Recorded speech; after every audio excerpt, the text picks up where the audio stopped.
Sir, pwede po ba may interview? Okay lang po? Okay, okay. Okay po. Kaya, ano pong opinion nyo doon sa mga single dad or single mom na gusto na lang pong manatili sa ganung sitwasyon? Para sa akin, choice nila yan eh. Okay. Di ba?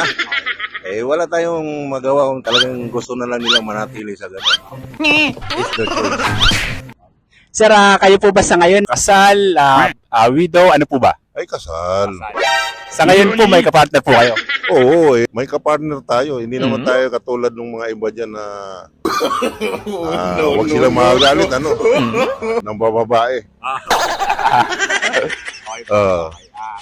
Sir, ilang taon na po ba kayong kasal? Mga since 1987.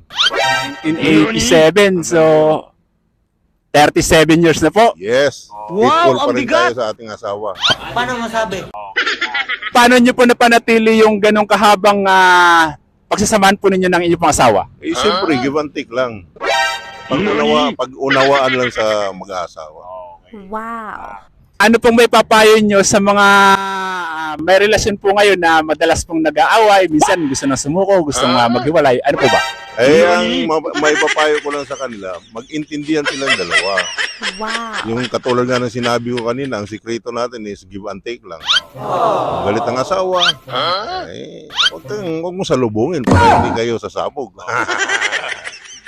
Sir, ano po bang may papayo nyo sa mga kabataan na gusto po pumasok sa isang relasyon?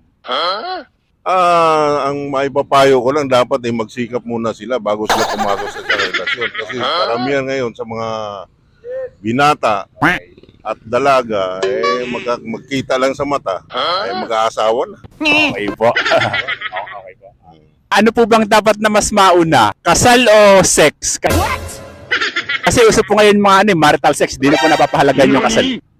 Sa panahon kasi natin ngayon, Pagka naging kultura na po siya ngayon. sa panahon kasi natin ngayon, nauuna talaga ang sex. Bago ang marriage. Pero sir, hindi po suggestion na yun po yung muna. Di po ba dapat kasal?